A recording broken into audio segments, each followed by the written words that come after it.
It does.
Your 750 square foot housing. I want to support you.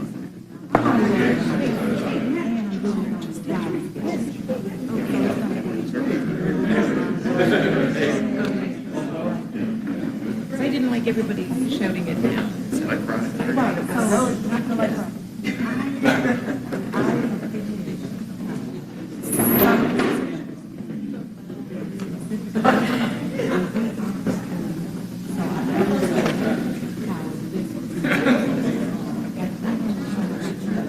Tell me what happened when I walked up there. Did the whole world go, who is this? What's he doing?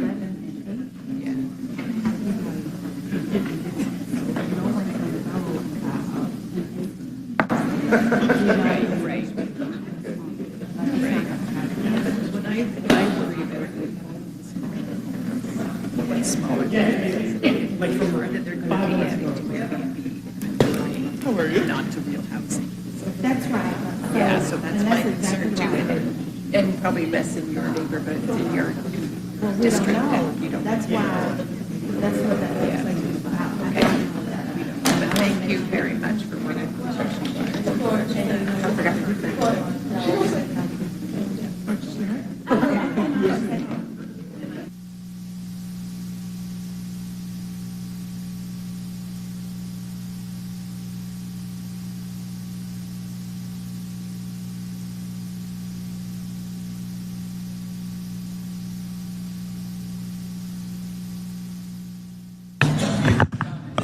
Good morning, everyone. If we go ahead and settle down, but good morning, Byron Amos, City Council Member, Chair of Transportation. As you can tell, we are waiting to meet quorum, but what I would like to do is go ahead and call us to order. We can't take any official business, but we would like to go ahead and start with the presentation for MARTA.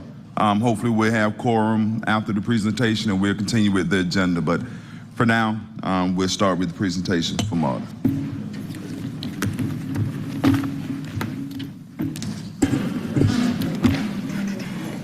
Do we have a clicker or do they do it? Ah, here we are, thank you.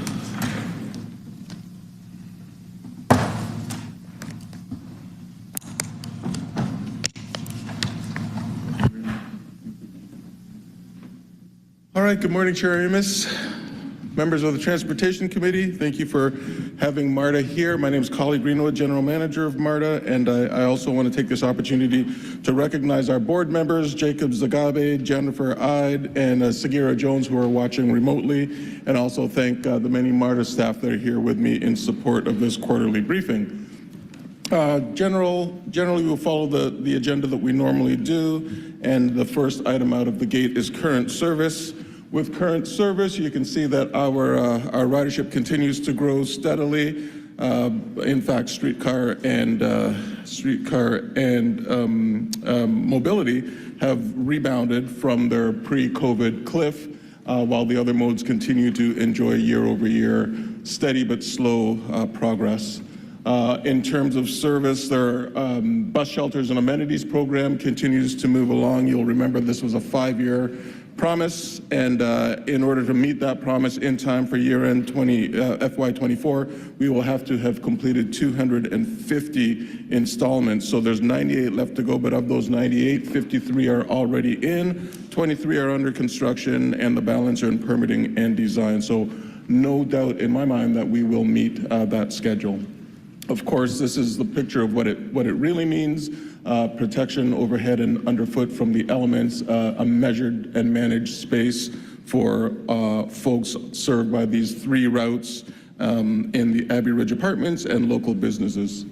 Talking now about the bus network redesign. This is, of course, the program that started as a foundation of collaboration with the City of Atlanta colleagues in ATL, DOT, city planning, and a number of other stakeholders. Good progress happening there. You can see that the draft proposed network is in progress. We do have some Title VI analysis adjustments to be made, as well as making sure that the program and the routes are compliant with our labor laws, making sure that they're not too long, and making sure that there are enough breaks built into it. But again, this is fraught with rounds of public engagement. Several public engagement rounds have happened, and more coming en route to a rollout in 2025. Talking now about the airport station temporary closure. Of course, this is an opportunity for us to render seamless the transition from plane to train at airport station. So there's a lot that goes into that for MARTA. It's not just the lighting and the ceilings and the cladding and the floors. It's also the elevators, making sure we refurbish the existing elevator and add a new elevator. But this 6-week closure enables us to expedite that work, actually shaves about 17 months of overall construction time off the project, and ensures that we will have the project complete in May of 2026. Of course, as an interim measure, that closure between College Park and Airport will be well supported by shuttle buses. We will mimic, as you see up at the top there, subway service in terms of the start times, finish times, frequencies, and we will make sure that our customers are well taken care of. More MARTA Atlanta program updates. We'll start with just a mention of the audit. We had questions last time about how that's going. So just to, touch base and let you know that that continues. We have good cooperation going on there. A special shout out to Christina Garcia Bonell of MARTA's staff, who has been just totally dedicated to this. She has produced those 767 documents. Our team has been dedicating a significant amount of time and resources, and they've been very responsive to Malden and Jenkins as this audit continues. More MARTA program spending, a quarterly snapshot of spending to date. So you can see, in fact, in this is a bespoke update to February of 2024. It's not just the year end last year, so the numbers are more recent, but just calling attention to things that you can see, lots of progress going on in 5 points. That transformation environmental assessment is noted in the planning expenses, and Summer Hill as we move out of beyond right-of-way acquisitions and start making good progress on the construction side. I'll talk more about these projects in a moment. But first, a word about infill stations. You heard on Monday the mayor shared a vision for infill stations, and so we just wanted to conceptually put this up there. So for those that really don't know what that narrative is all about, so on the left you'll see the 22-mile Beltline loop, and you can see the existing heavy rail stations east, west, and north, south, and there are areas where there are connections to the Beltline, and so there are some natural thoughts about where some of these infill stations might be. It is early days in terms of this recent announcement, so MARTA's going to continue to explore funding opportunities through local, state, and federal partners, as well as transit-oriented development to make this go. But we're excited because the establishment of infill stations at key nodes along the Beltline holds great potential. It allows us to leverage MARTA's existing heavy rail system, bring mobility and accessibility to a wider population, and support regional growth. really leveraging, if you can get to any of our 38 rail stations, you can get to the Beltline. So ultimately, being more things to more people, we'll continue to explore those possibilities, as I said. And a few project updates to share with you this morning. The first of them being the MARTA Rapid A Line, formerly known as Summerhill. Good progress here. Happy to share that the key messaging is in place. A lot of engagement going on, as listed there on the slide, and also a lot of construction moving forward now. So you'll see along Hank Aaron Drive that utility work is ongoing. In mid-March, we shifted we did some traffic shifts so that we pushed traffic into the outer lanes so that the interior lanes could continue to be worked on. We're widening the streets. Downtown, you'll see that we're fixing potholes. You'll see that we're preparing for tree removal. And of course, utility work is happening there as well. 5 points, another good news story here. I'm happy to announce that as of Monday, the finding of no significant impact, or the FTA process, was signed off. So that was a key choke point in terms of making sure that this progress moves through quickly. We now have to get the paper grant agreement signed and finalize the Skanska contract. Those are both, we've been working on those all along, and so those are imminent. And so again, you will soon see the level of disruption and dirt and signage that has become synonymous with progress when it comes to transportation and transit issues. A word about this, just a reminder to everyone that when the work gets going full on, we will have some closures. So the plaza and the concourse level upstairs will be closed to pedestrian traffic. The buses that normally service 5 Point Station will be moved to Garnett and Georgia State Station. But the northbound and eastbound rail lines will continue to be open. So train travel will continue. By summer of 2026, we don't anticipate that the entire project will be finished, but we are certain that we will have progressed it to a point where we can have safe, aesthetically appealing, and functional use of 5 Points until the conclusion of those games, where we'll get back to work. A little bit about our progress there at Cleveland and Metropolitan. Councilmember Lewis was gracious enough to host a community meeting in January at the Atlanta Metropolitan Technical College. Thank you, Councilmember Lewis. We discussed the project there, and we were able to present about features and benefits of VRT, as well as station amenities and progress towards completing final design and next steps towards construction. So a very useful conversation and a lot of questions and discussion from the public. So that's what we're looking for, is engagement. Speaking of engagement, the Campbellton corridor is moving along very, very well, reminding people that this is connecting Oakland City, Greenbrier Transit Hub, Barge Road, Park and Ride. And on February 13th, the External Affairs team of MARTA convened with the Southwest Community Restoration meeting. It was a really good conversation.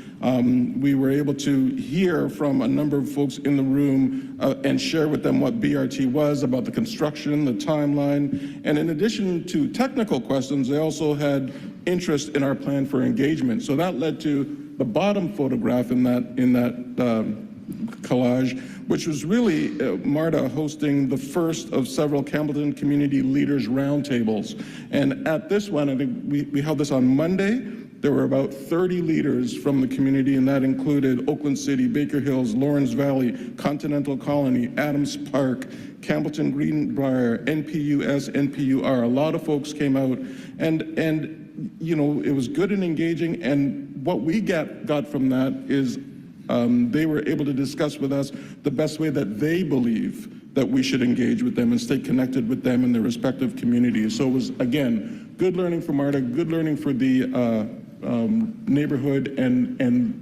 the first of many such engagements. Other news, I just wanted to share with you, we harp on this, but I keep saying that transit is a social force. We're about more than just transporting people from point A to point B.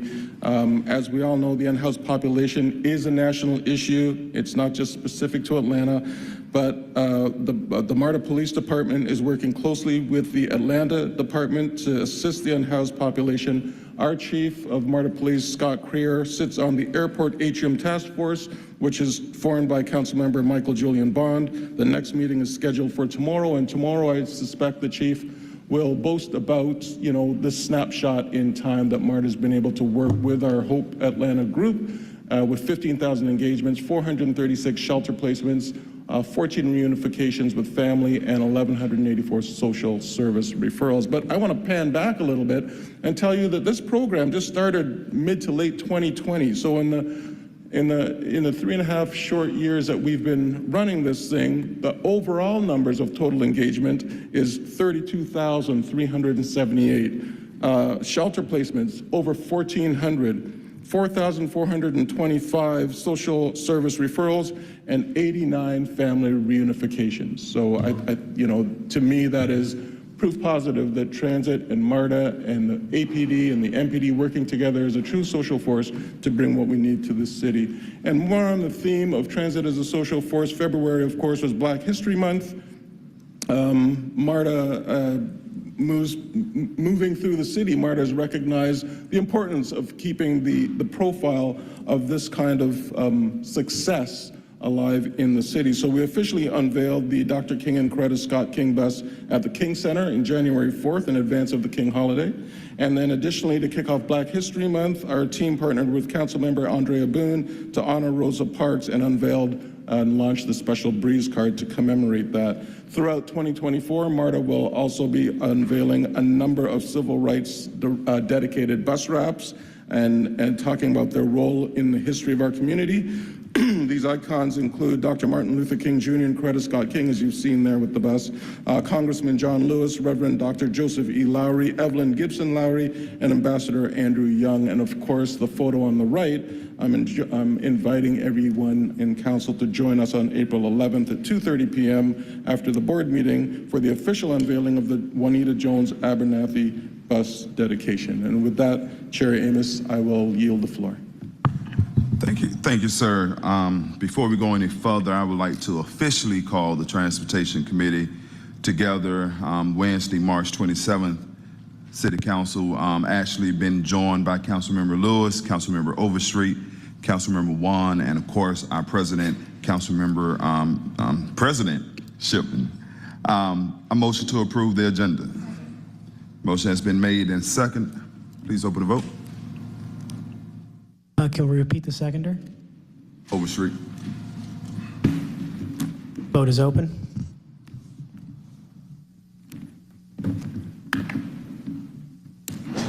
Vote is closed.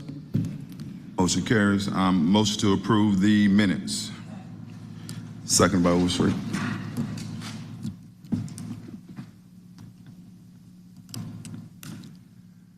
Vote is open. Vote is closed. Minutes are approved. If you look at the agenda as we prepare our questions, I want to go ahead and take item number 27 off of held. Mr. Summerlin came down at our last committee and unfortunately had to go to work. So we want to go ahead and take care of that action now. Mr. Summerlin is here? Yes, he's here. Oh, you sound that caption? Yes, sir. Item number 27, 24C5024, a communication from Councilmember Dustin Hillis of District 9, Andrea L. Boone of District 10, Marcy Collier Overstreet of District 11, Antonio Lewis of District 12, and Keisha Sean Waits with Post 3 at Large, appointing Mr. Brian Sumlin to serve as member of the Stakeholder Oversight Committee. This appointment is for a term of 2 years. And Mr. Summerlin is here. If you could, sir, if you could just come down and state your name for the record. CEO Greenwood, if you could step off the hot seat for a minute.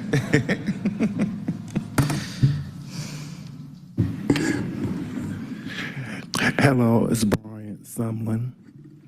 Motion to approve. Second by Juan. Vote is open. Vote is closed. Thank you, Mr. Summerlin. This recommendation will be sent forward to Committee on Council and staff will be in touch. You have a question? Councilmember Lewis. Mr. Summerlin, I get to work with you a lot in District 12, and I appreciate you coming to this board. I understand you're passionate about transportation for the city of Atlanta, so I'm excited to see what you're going to bring to this board. Excited to see a little new board on the board, a little new blood on the board as well. So congratulations on Mr. Summerlin. Thank you, sir. Can Yes. tell a little bit about myself? and Yes, stuff? go ahead. Hi, so I'm Mr. Brian Sumlin. I'm an Atlanta native. I reside in Capitol View. I was transportation chair, MPU transportation chair for 3 years up until 2023. And some of my work I've done in around town is around the corner in my neighborhood. We coordinated with ATL DOT to do the A-Link curve. We took an old fence down to prepare for development to the new project that came, and also put boulders around the block. Another piece of my work, as well as others who participated with me, was that the spur trail going to the main Beltline trail. We thought the trail was too short, and we told the Beltline, and we had them come out to look at the spur trail, and they ended up putting stone dust on the side of the sidewalk, so that way more people can walk and stroll and stuff along the Beltline spur. And then most recently, my recent work was coordinating a station cleanup at Hamilton E. Homes. This was last fall in 2023. And a little bit about myself, I just love to be a part of the city and help flourish. We just had a casualty in our sister city, Baltimore. Our hearts and prayers are with them. And that should give us more reason as to why we need to advocate for our transportation needs. Well, thank you, sir. Welcome aboard. We love to have your energy. And like I say, staff will be in touch about the next steps. Thank you. Thank you. Okay, thank you for allowing us to catch up and clean up. But while the questions are hot and ready to roll, CEO Greenwood, any of my colleagues have any questions? Councilmember Juan. Thank you, Mr. Chair, and CEO Greenwood. I appreciate your presentation. I have a number of questions. I'll start with just more of the technical ones. In terms of the monthly ridership chart that you presented, one of the things that jumps out is the dip in rail ridership from October 23 to February 24. Is that a seasonal thing, or is there something else going on? Great question. You'll see that annually, because this chart starts in 2020, there is a seasonal dip through the holidays. But I will say that I was expecting February to show the cyclic sign of progress. In this case, we didn't see it. That's 1 month of disappointment. Time will tell if that's a continuing trend, but no explanations for it. When this is sort of a lagging indicator. I maintain that MARTA's got an opportunity here with ridership being lower than it normally is, and I trust that the folks in the city have seen the benefits of that. We're deep cleaning, we're changing lights, we're doing a lot that we normally might not have the same opportunity to do. But great question, and it is something that's near and dear to us, so we continue to watch that. So do y'all do any kind of exercise around trying to identify indicators on that? I don't know if that would come from user surveys or more macro environment type. We do. We have an analysis department that continually assesses indicators or factors that may affect ridership.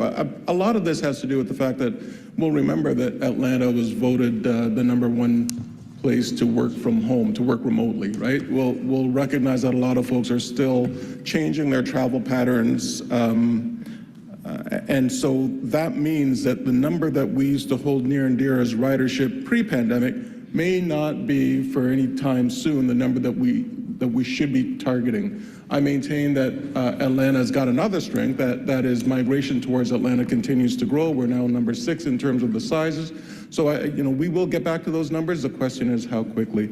Outside of that, Councillor, it really is watching to see and doing things like, I didn't have time to talk about everything we're doing, but AFC 2.0, putting transit in the hands of our customers, making it more easy to access, giving that bus network redesign an opportunity to increase ridership. Those things that we can control, we do. I was really pleased to see that again, Atlanta or MARTA Police Department was named the top performing transit police department in the country in terms of safety on the system. A lot of other things that we could share, but limited time. But that's how ridership is measured. Okay, yeah, I was gonna say, I would imagine y'all, of all the agencies, are probably the most you should be the most data-driven.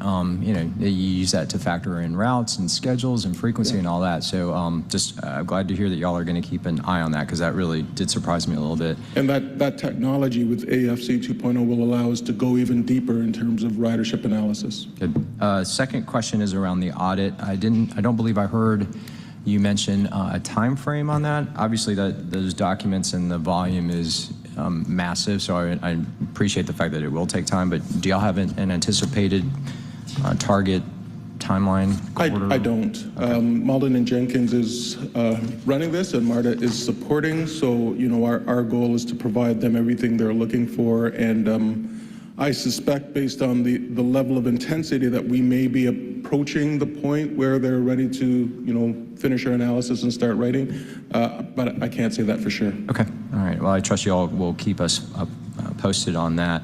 Infill stations, obviously that made a big splash at the State of the City on Monday with the announcement by the mayor. I'm curious as to what y'all think collectively with the administration the timeline will be in terms of announcing the next three, because that seems to be the big question out there, is what's the strategy, what's the timeline, and what's the plan? So is there any light that you can shed on that?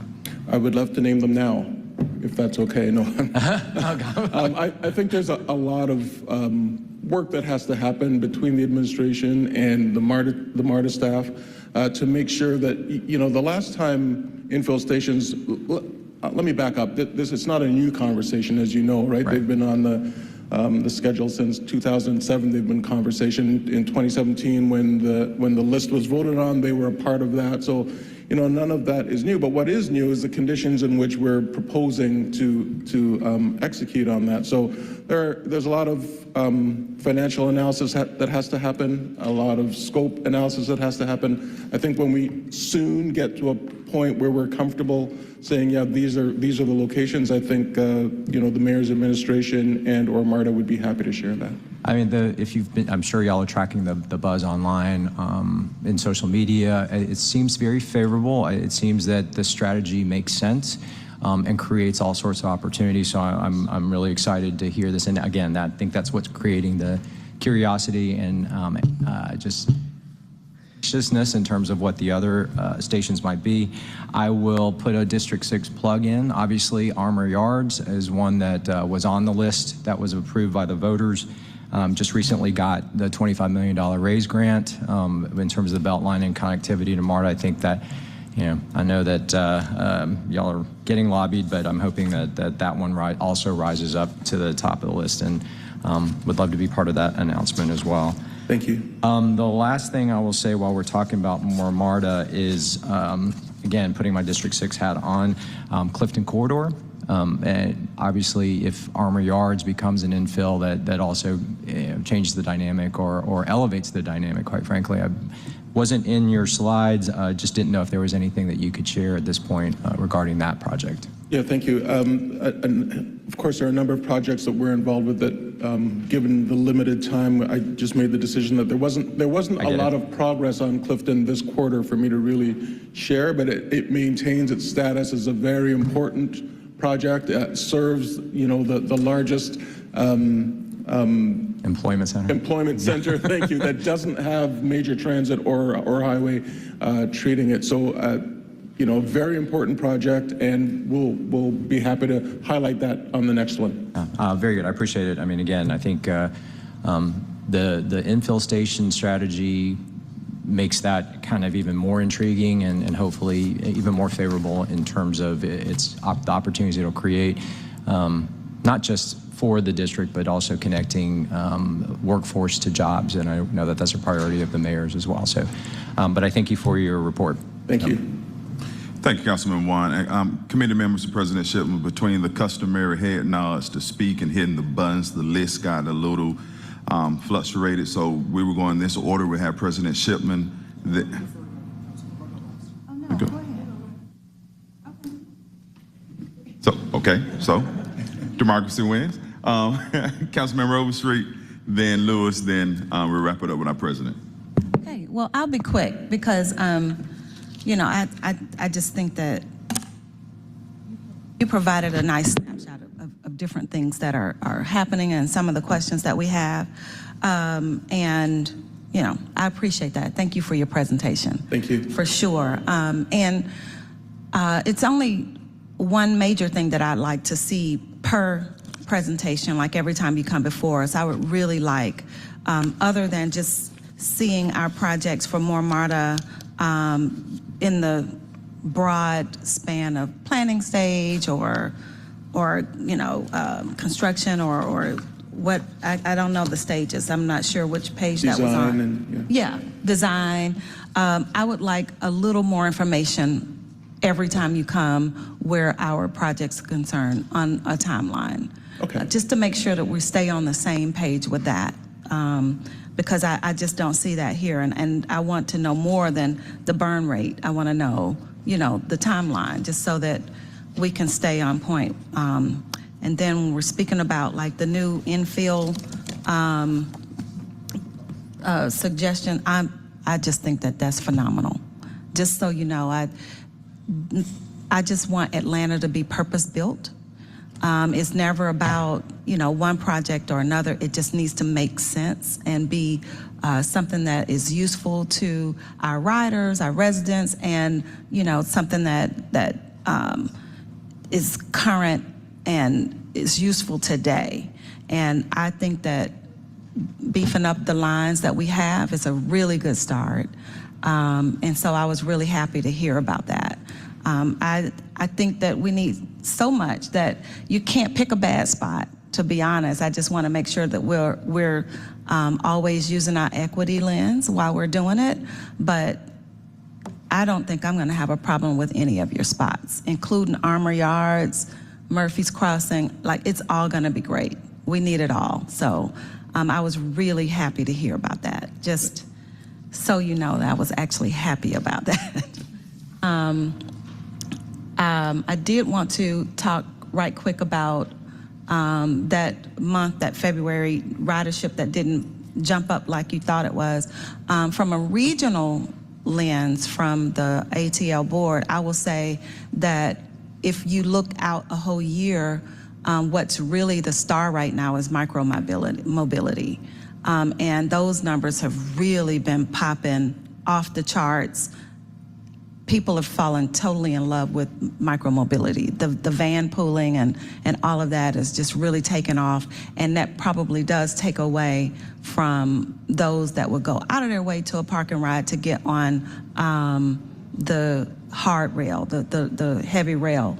But I just think that micro-mobility is going very well across the region, and that could be a reason why February didn't pop up, but it may. You know, in the long run, we just have to see how it goes. So I understand that. MARTA had a pilot program itself around micro-mobility, which was extremely successful all the way up until the last day of the pilot. It was still, the numbers were growing. So I don't know, maybe that could be a possibility. That's the REACH program that you're referring to. The bus network redesign that I spoke of, it was always contemplated that model, the micromobility model, would form an intricate part of our overall bus network redesign. So, you know, when all the stakeholder engagements and public engagements and financial analyses are complete, it's my intent that you will see micromobility as a part of that offering. And also, I just did want to talk quickly about the Campbellton Corridor outreach. I do appreciate all of the stakeholder meetings that you all are holding. It's been great to have the community leaders and the community residents lean in to have their opinions heard as well. Because for a while there, it just seems like I was the loudest one in the room. And no matter what decisions were being made, it was, you know, my decision, my this, my that. And that's really not the case. It's not about me at all. And I just really appreciate the fact that everyone's leaning in to get a consensus of what makes sense for that Campbellton corridor. I definitely am ready for the next step, though. I want us to meet to talk about the timeline. Since I didn't see it today, I'm going to definitely need more information about where exactly we are with that Campbellton project to make sure that we're rolling like we're supposed to. Yeah, thank you for that. A couple points. One is, that snapshot of spending to date will show that our spending on Campbellton corridor has actually ramped up. Outside of the programmatic section and 5 points, you'll see that that Campbellton Road has amassed more spending than in the other projects for that quarter. So there is, the proof's in the pudding, it's in the dollars, and you can see that being spent. But I also, Councilmember, want to say thank you for your leadership on, mobilizing the community to lean in and be more vocal about it. Because as a transit agency, we like nothing more than that kind of engagement early in the process, as opposed to when everything's done, having comments afterwards. So we appreciate your leadership. Thank you. Also, for your next presentation, not today because this is also new, I want to know more information also about what the specific speak is about when you say Atlanta is partnering with MARTA, especially where the infill stations are concerned. What does that look like? What does that mean, like from a financial analysis lens? What does that mean? I know we probably don't have those answers on week one, right. But that's something that I'm going to be interested in hearing about as well. Good to know. Thank you. So thank you. Thank you, Councilmember Overstreet. Councilmember Lewis. Thank you, Chair Amos. CEO Greenwood, I appreciate you in this presentation today. I wanted to make sure I wrote notes so I didn't forget anything. I appreciate MARTA also for doing the Cleveland Avenue Metropolitan event at Atlanta Technical College. It was very engaging for the community, and the one quote I got from community members was, "Council member, things are not happening to us, they're happening for us and with us." And so that's what they felt that day, and I appreciate you for having that. If you look at the meeting, the people that were there, they actually ride that bus. Yeah. So they actually know what's about to happen for them. I was looking at the bus shelter before and after. This is a big deal in our community. It makes our community look look better. And so what you have on ML King and Lyndhurst, you've done on Browns Mill Road multiple times, and I appreciate that investment. The next thing I want to talk about is the infield stations. Murphy Crossing is the picture you used. It's the picture that's floating across the world right now. That's the one people want. That's the one people need, and that's me. Squeaky wheel got some oil, and I'm gonna keep on squeaking. If you look at the interaction, that's the name that they're yelling. If you look at the increase, the density of that area, you look at the ridership, that connects Greenbrier Mall, West End Mall, that connects an entire area. So I appreciate you for doing that, and I appreciate being on that list. And so I want to work similar to that Cleveland Avenue Metropolitan project. We're gonna need a one-pager. We're gonna need a community meeting so the community can see some stuff happen for them and with them. And so I appreciate you for giving some oil to the squeaky wheel. The next project I want to talk about, because my entire district got serviced, the Campbellton corridor. My entire portion of the District 12 on Campbellton is in this. So equity was had in District 12, and I feel good about this. The last thing I wanted to ask you about, because we got to keep getting some stuff, right? The restrooms. I know first meeting, we've been talking about this stuff. I know we are fixing it, and I want to know where are we on the restrooms opening up for the people on the south side of the city. Thank you, Councilmember. Smart restrooms program is continuing to move along well. We have, I don't know if I mentioned this last time, but a lot of our implementation programs, such as they are across the country, are hampered by supply chain issues. What we've done is we've gone ahead and purchased all the supplies, all the materials we'll need for all the stations, so they are now in our possession. These things still take design and implementation, but smart restrooms have started to roll out. I'm not sure how many we're up to right now, but every time we meet, there will have been another one, not always in your district, but in the system writ large, because folks that live in your district travel everywhere else too. So any station that people get to, our goal is to have a smart restroom available for them. I just wanted to see them open up. The last thing I wanted to talk about was we talked about ridership. I want to know if you can, when I heard Councilmember Overstreet ask a question, I wanted to ask him more in-depth on that. I'd like to know the sheer numbers in the areas of the city. Like, is ridership, because I know February numbers didn't go up, but did they go up on Calverton and Metropolitan and Cleveland? Right. And so I want to know about that, because or did they go up right around that Murphy Crossing area where we're building all this housing? So I want to know about the sheer ridership numbers in specific areas, because as we continue to look at investment in the city, we've done equity. I feel it with the restrooms opening up. Some spaces just need investment because of sheer numbers. And if the numbers are the numbers, we got to make sure we're focusing on the people who live in Atlanta today, not the people that move. I mean, the people who are here right now as well. Thank you. Right, thank you. Thank you, Councilmember Lewis. President Shipman.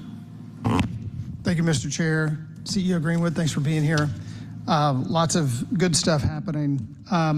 I do want to talk about a few things. Let's start with ridership to revisit a couple of questions. Have there been any changes on the rail side to headways or to on-time arrivals or volume? Is there any supply-related issue that you think may be driving that demand? No, in fact, the rail service has increased. So if you remember when COVID first hit, we scrolled back to a Saturday level of service, and then we started adding. So somewhere in the neighborhood of 6 to 8 months ago, we got back to near normal level of service. So capacity is not an issue. On-time performance on the rail side is, we always strive to get 90%. Of late, we have had, 88, 89, and in a couple of periods prior, we punched through 90. And these are acute issues that have gone on. You can look to the delay logs of the day and find that we had a power outage or we had a track level issue. So nothing systemic that I would say. If anything, I would say that the efforts, the brighter stations, the cleaner stations, the program management in terms of station managers are all leading ridership in the right direction. Sometimes, this is coursed out over 4 years. So if I was to have the benefit of hindsight next year, I could say, I told you, it was just a blip, but I hope that's the case. Sure. Do you have any sense from a national perspective, are we sort of trending with the national trend, better, worse? I'm just trying to frame it up in a broader sense. Yeah, trending with the national trend. I think there are some key highlight areas that are talking about, significant 75%, 80% of pre-COVID numbers. I would still maintain those are outliers. But there it is. I don't want to lean on the idea that Atlanta is different because work from home is so convenient here, and typically our residences offer the kind of space that a New York apartment just wouldn't, and all of that stuff. I forget the article, but I did mention it earlier that Atlanta is still rated among the top places in the country for work from home. But that doesn't necessarily mean that ridership is gone. It may mean that the ridership patterns, the shape is different, so you're not going to have the AM and PM peaks like you would, but I would expect the midpoints to shape that out. Again, it's a time will tell scenario. Just last question on ridership. I know from time to time in this committee, and you also have presented on different pilots around pricing strategies, free cards for students, seniors. We've talked about broader kind of pricing. Just curious if any of those things are underway right now. Are you analyzing any of those things as potential drivers of demand? Yeah, I would say that the underlying initiative that's going to allow us to delve into that is AFC 2.0, our automated fare collection program. It's got the backroom analytics, the smart machinery that's going to allow us to actually identify where the riders are going, where they're coming from, and start to look at the potential for volume pricing or pricing that will what's the word I'm looking for, encourage more ridership. Dynamic pricing kinds of things. Absolutely, and it'll allow us to partner with our regional partners. In fact, outside of the MARTA network. So. Premature now to say what we'll be able to do with it, but I know that the possibilities are far more prevalent when we have that kind of system. Okay. Let me just touch on bus redesign for a minute. Obviously, there's a lot of interest in this. It's an important step.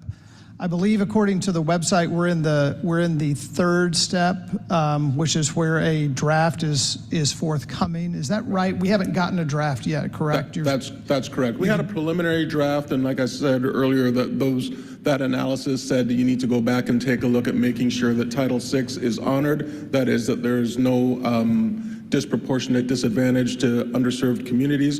So we've made sure that that's the case, and it also said take a look at your labor contract compliance. So again, making sure that the shifts aren't too long and that there's time for breaks. So that work is happening. Imminent now is in the next month or so we'll be going back out with community engagement to say, look, this is what we've got so far, what say you? And this would be about the third time we've gone out to community as well as jurisdictional partners and elected officials. With all of that done, we will go back to our board to say that, this is what it's looking like. All of this aiming towards the end of next year, actually rolling the service out. Got it. Thank you. I want to talk about the project list just for a minute and some of the spending. Just as a reminder for everybody, the Bankhead platform extension is in design phase. Can you just remind us of the timing on that one? What kind of the expectations right now we have on that? Yeah, we expect the final design kickoff is set for mid-April. Okay. So we'll be into final design at that point. That's got a 15-month duration, and we'll complete final design in June of 2025. Got it. And then back to Councilmember Wan's question, the Clifton Corridor does have a fair bit of spending in FY 2024. Could you just tell us what is happening right now in that planning phase and with that spending? Is that engagement? What is that? It is, we're designing, we're making sure that the minimum operating segment is compliant with the underpinnings of what we said the project was going to do, doubling down on making sure that our analysis of ridership points to and from are consistent and accurate. And like I said earlier, we haven't moved a lot in the past quarter on Clifton Corridor. There's a lot, given the infill station conversation, that we may have to recast and recalculate just to make sure that it dovetails with an infill station if that is the location that we end up putting one in. So yeah, a lot of that work is continuing, but Clifton, no doubt in my mind, it maintains its status as a very important transportation project for the reasons identified earlier. And then on the Streetcar East, again, can you just remind us, we're in design phase. Can you just remind everybody where we are and sort of what the near-term expectations on the streetcar expansion designs are? Streetcar East, we can expect that as we know, HDR is working on the program. We're really studying the first phase of that analysis is looking at three things really: the existing 2.7 mile network. We're talking about the vehicles, the off-wire capability, and we're talking about traveling on sort of like grass surface traveling. So that information I'm expecting back within the next month or two, so that'll allow us to shape the next phase. Great. So I too want to just touch on infill stations, and let me preface by saying I'm very excited, and I am not trying to backdoor you into telling us where it is. Okay, I am not trying to do that, but I do have some questions on how you're thinking about it. First and foremost, I want to give you an opportunity, if you would like to answer this question, which has popped up from a lot of people, which is the infill station in addition to Streetcar East, or are the infill stations have the potential to crowd out Streetcar East because of funding? This is a question that's come up a lot online. I've had people ask me this specific question. Are they both and right now, or are they either or? They're both in right now. We are progressing both projects. As I've just mentioned, we've got a lot of work underway with Streetcar East, and although the infill stations are, in their infancy in terms of real pen to paper, we are progressing that. Good, thanks. So there were a number of stations, as you mentioned, in the list in 2017. Is that the starting point in your mind for the potential for the other three, Or is it more of a clean sheet of where the other three besides Murphy Crossing might be? I think it depends on who you speak to that's involved in the process. According to CEO Greenwood. Some of us are start fresh type of people, and others say don't throw the baby out with the bathwater. So it's both. Okay. So at this point, we're not ruling anything out, but I would say we're not beholden strictly to what's been said in the past. There's a lot of, as you can imagine, decisions made in the past are based on the conditions available at that time. It's 2024. Let's take a second look. You did bring the map. You did talk a little bit about the Beltline nodes. Is that a key factor, trying to do infill stations that do interact with the Beltline? It's fair to say that we would be remiss if we didn't take advantage of that opportunity. The Beltline is obviously a very hot piece of property. This linear park has the potential to maintain Atlanta's status on the national map, if not elevate it. And if you can get more people to access that wonderful project, why wouldn't you? And you also mentioned transit-oriented development as part of this. Could you maybe expand a little bit on how important is transit-oriented development when you think about the infill? Obviously, with Murphy Crossing, that's a huge integrated. Is that a key factor in trying to make sure both happen? Transit-oriented development does two things. It improves ridership, right? So as we talked about ridership and the leading indicators that we can do to affect that, if we make things more convenient for people and high capacity capability close to transit, then that bodes well for us. It also generates the kind of economic development in the community that we all want to see. Transit-oriented development too allows us to invite developers into the table, and so that can also be seen as a stream of creative funding that we would be happy to talk about. Makes sense. And I would just, as a commentary, I would say, sometimes we think about infill stations and transit-oriented development. You've got the opportunity here to do it, just like you said, in a more integrated fashion, which I also hope would not only help with the funding side, but might help with the design and the construction cost side, because if it's integrated in transit-oriented development, the station itself might not need to be as extensive if it is surrounded by other amenities, right? Because if it's integrated. Right. Just last one from me, could you just, I'm sorry, it went a little quick and I missed it. The 5 points timing, could you just remind us the 5 points timing of when you think that the station won't be accessible, will be accessible, right, sort of over the next couple of years? Right, so we will have that closure that I talked about, the top two layers, mezzanine platform, closed off to pedestrian traffic, train service continues to run underneath. That will continue up until World Cup. So we will stage and phase the work such that when World Cup comes along, we will restore pedestrian access to the top levels. It won't be the finished product. The finished product, we still have design qualifications to consider, but we're anticipating 2028 for a completely finished product.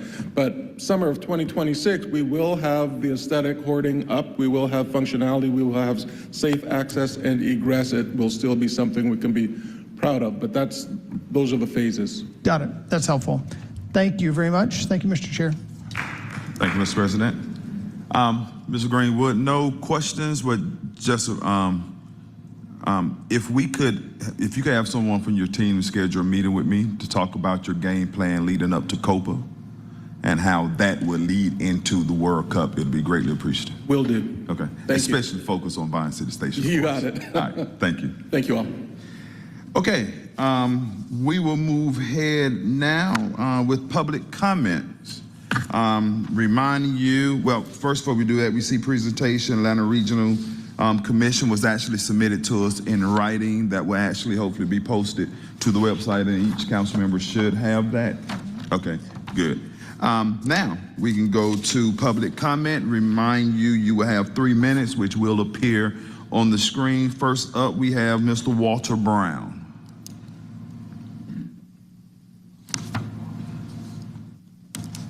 Greetings. Thank you, Chairman. I'm Walter Brown, President of Better Atlanta Transit. Greetings, members of the Transportation Committee. First of all, on behalf of our advisors and board members, we are delighted with the mayor's plan to build 4 new MARTA stations, and with Chairman GM colleague Greenwood's acquiescence or discussion about that, on or near the Atlanta Beltline. While we're eager to study the details, just like you guys are talking about, there's some great ideas of what you could do with those stations. We are really encouraged by it. 4 of 5 infill stations on the MARTA project list are perfectly located to get riders to and from the Beltline. These new stops will make the Beltline accessible to more Atlantans while at the same time improving the utility of MARTA heavy rail for in-town riders. From both a transit and land use standpoint, the infill stations present a more robust, equitable, and implementable approach than wasting money on one leg of an unneeded $2.5 billion streetcar through some of Atlanta's wealthiest neighborhoods. It should be noted that MARTA's heavy rail is much more efficient than the streetcar. According to the National Transit Database, heavy rail passengers cost MARTA $1.24 per mile in 2022, while the Atlanta streetcar cost MARTA an astounding $48 per passenger mile. We also urge the City Council and MARTA to press for more BRT. We think that's a very, very promising technology for both crosstown, north-south routes, et cetera. And it was encouraging to hear that MARTA's moving forward on several of them right now. A singular circular rail, supposedly to be completed in 30 years into the future, maybe not, won't magically solve Atlanta's transit problems. Enhancing MARTA's existing heavy rail system is a much better solution. And I can go on and on about micro-transit, micro-mobility. The world is changing. Mobility is a service, universal basic mobility.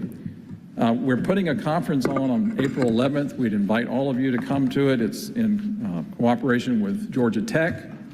It's called the Mobility Revolution. It's happening on April 11th. I'm going to hand out a few flyers for you guys, if that's okay. And I will conclude my comments there, and I really appreciate the time. Thank you so much.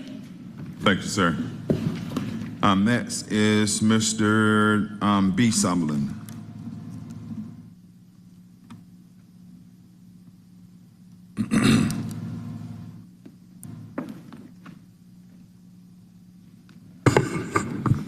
Hello, good morning. I'm sorry I'm tall. So I'm here today to talk about the state of the city address and other things we're advocating for. For an example, the Beltline rail piece. Numerous MPUs on my side of town endorse this project and really wants to see this project happen. We continue to express why we need this project. The whole theory is supposed to connect 45 neighborhoods together. Although new groups have the right to advocate for their transportation desires, the community is sure what they want to advocate and see happen in their neighborhoods. Section 2.23 of the International Government Agreement in the IGA, the first part, the intergovernmental government agreement states that all the entities involved must work together to deliver project delivery. Funding is not even excluding public-private partnerships. So it opens the arena for more groups to get involved and to deliver the projects. So as I say in closing, I just want to say thank you for the mayor and the council for this weekend telling us that our city is strong and it continues to be stronger. We're at the point now as to where we can't turn back. We're currently paying for the study along the 13-mile stretch of the Beltline, which is already determined to be rail, light rail. So I just want to say thank you again, and looking forward to continue to work with you as we discuss our projects and get them delivered. Thank you. Thanks, sir. Next on the list is S. Blackmore.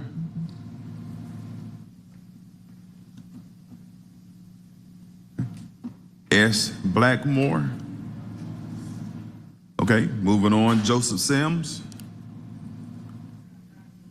Nope, Joseph Sims. Oh, I see it now, yes, they are. And then, yes, you are next, Dr. Robinson, and those two, S. Blackmore and Joseph Sims, yield time to you. So you have 9 minutes.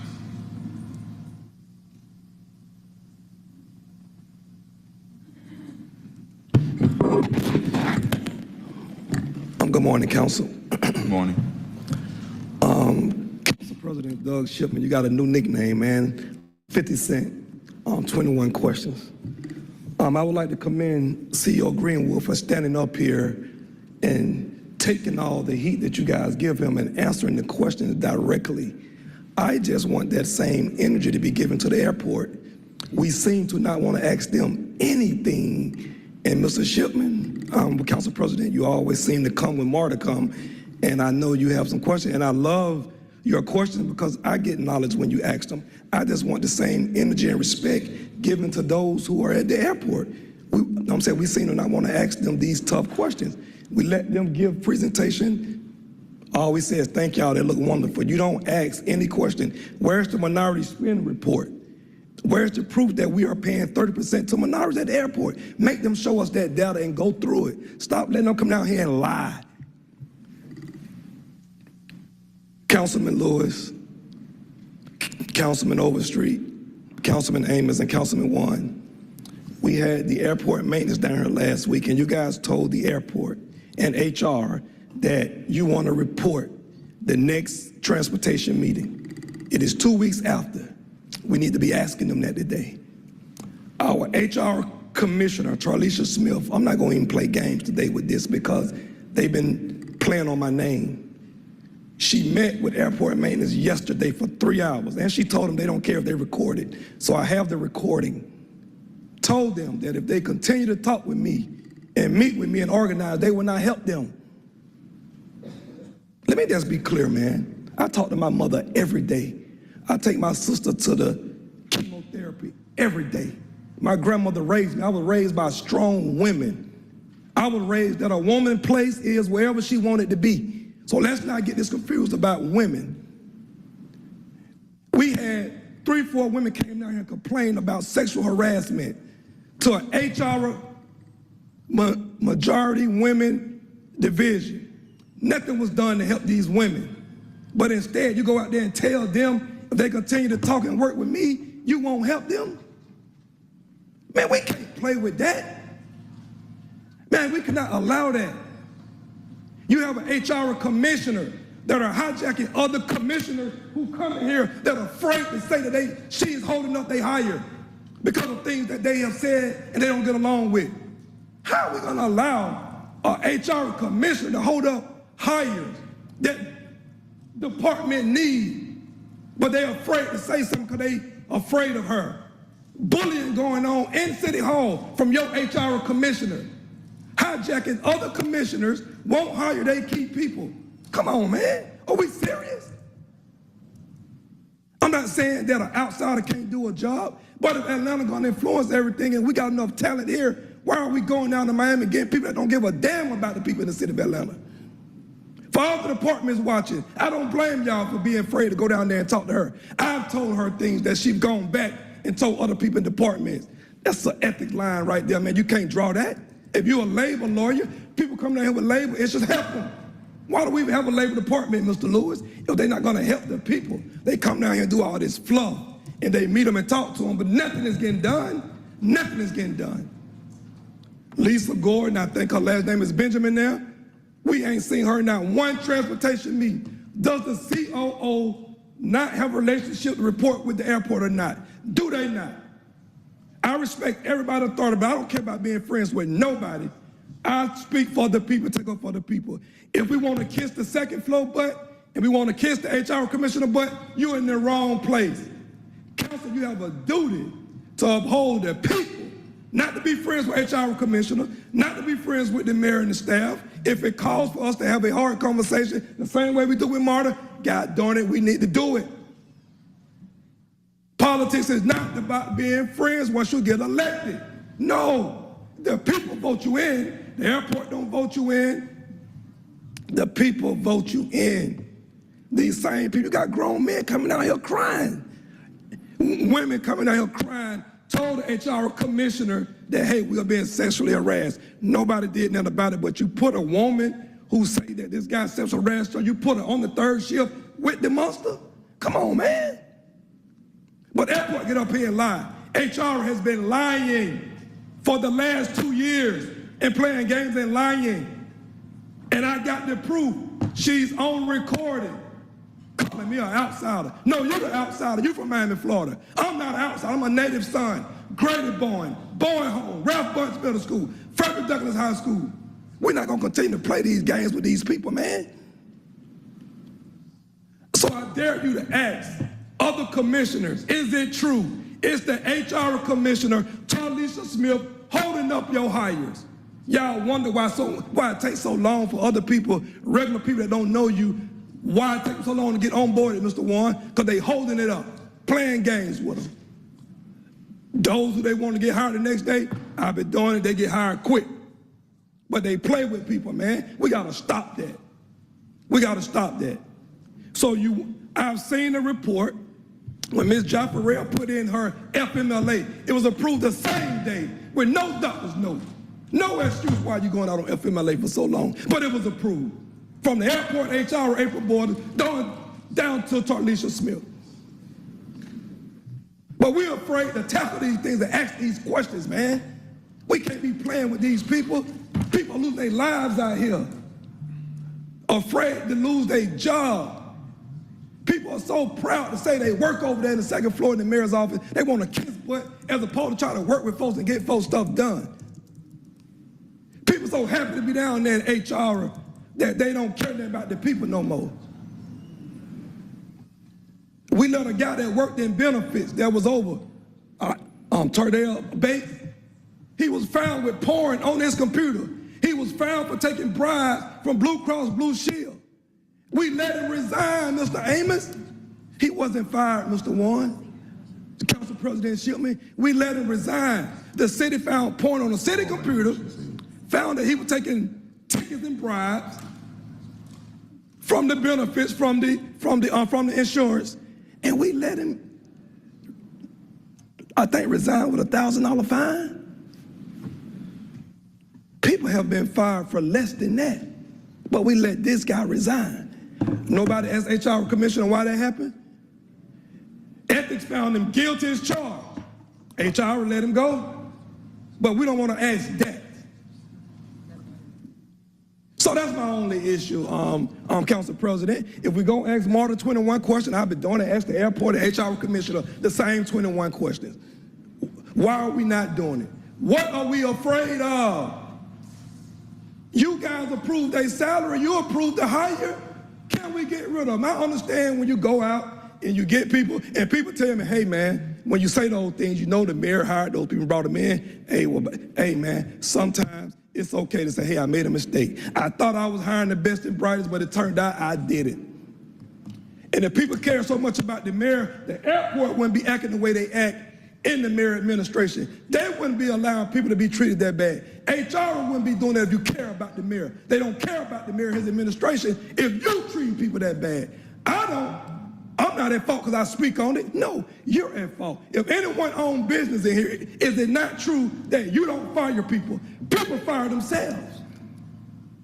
You just the one that's got to administrate the cut, but you fire yourself.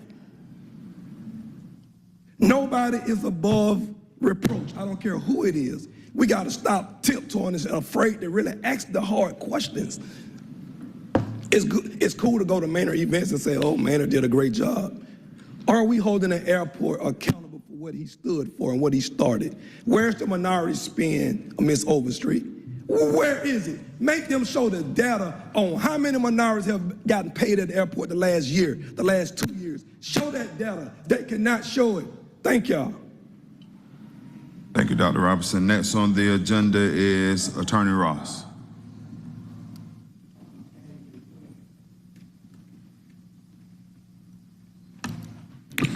Good morning, members of the committee. Kevin Ross here representing the Atlanta taxi cab industry with respect to ordinance 24-0-1031. Taxi cab industry is still a necessary and vital part of the vehicle for hire landscape in Atlanta. I think we had that reinforced last year when we had the unexpected driver strike for the ride shares right around the holiday season.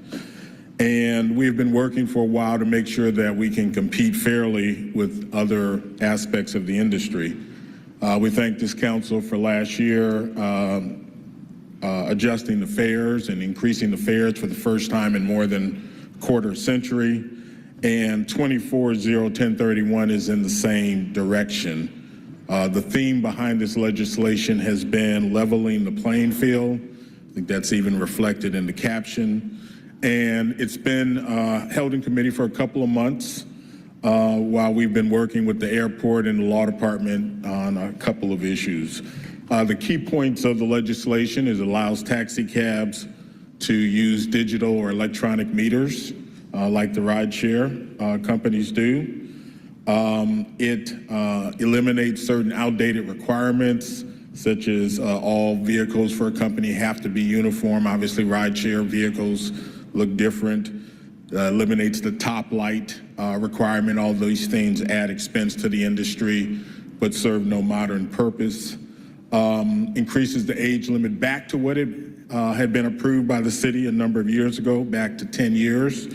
Eliminates unnecessary inspection requirement in terms of permitting at the airport. We have worked, as I mentioned, with the airport and the law department. So we come in on an agreed basis with respect to the legislation. We've worked with the owners and the drivers, so it has both support from both parts of the industry in that regard. So we ask for your support this morning, that you would move this legislation forward with a favorable recommendation and continue to support the taxi cab industry and their efforts to compete with all other forms of vehicle for hire. Rick Hewitt and Giannis, who's a driver's representative, will be here through the meeting. So if you get to the point of deliberation and need any further information, we're here to provide it. Thank you. Thanks, sir. Next and final on the list is Mr. Rick Hewitt.